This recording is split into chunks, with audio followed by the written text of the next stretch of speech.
Paper leak की जो समस्या है वो संस्थागत है, वो व्यक्तिगत नहीं है। जब तक कोचिंग संस्थाओं का दबदबा शिक्षा क्षेत्र में बना रहेगा तब तक पेपर लीक होता रहेगा। 2 बरस पहले भी नीट का पेपर लीक हुआ था देश के स्तर पर, फिर हुआ है, आगे भी होगा। शायद ही कोई परीक्षा ऐसा है जिसका पेपर लीक नहीं हो रहा है। क्यों?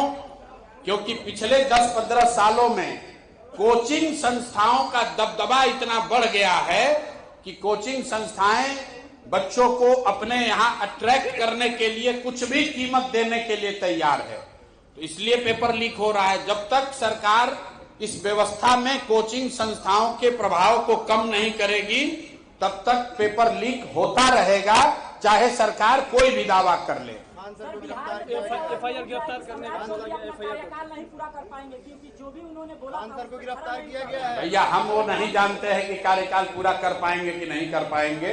हम ये जानते हैं कि सम्राट चौधरी अगले 5 साल तक मुख्यमंत्री रहें या कोई दूसरा रहे, बिहार में भ्रष्टाचार कम नहीं होगा, बिहार में शिक्षा व्यवस्था नहीं सुधरेगी।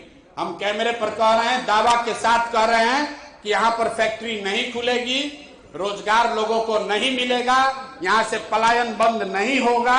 इसलिए कि बात व्यक्ति सम्राट चौधरी की नहीं है, बात इसकी है कि बिहार के लोगों ने वोट किस बात के लिए दिया है। आपने वोट अरबा उसना चावल के लिए दिया है तो चावल खाइए और जाति धर्म में बटे रहिए। आपके बच्चों को रोजगार पढ़ाई नहीं हो सकता है क्योंकि आपको चाहिए ही नहीं, आपने उसके लिए वोट नहीं दिया। जन सुराज ने तो आपको बताया था कि हर महीने बिहार के हर परिवार को 10 से 15 हजार रुपए का लाभ मिल सकता है, लेकिन लोगों को वो नहीं चाहिए था। लोगों को त्वरित 10,000 रुपया जेब में चाहिए था, तो आपने 10,000 में वोट नहीं बेचा, आपने अपने बच्चों का भविष्य बेच दिया। 5 साल के लिए अपने लिए परेशानी 10,000 रुपया में आपने खरीदी है, उस परेशानी से आपको कोई नहीं बचा सकता है।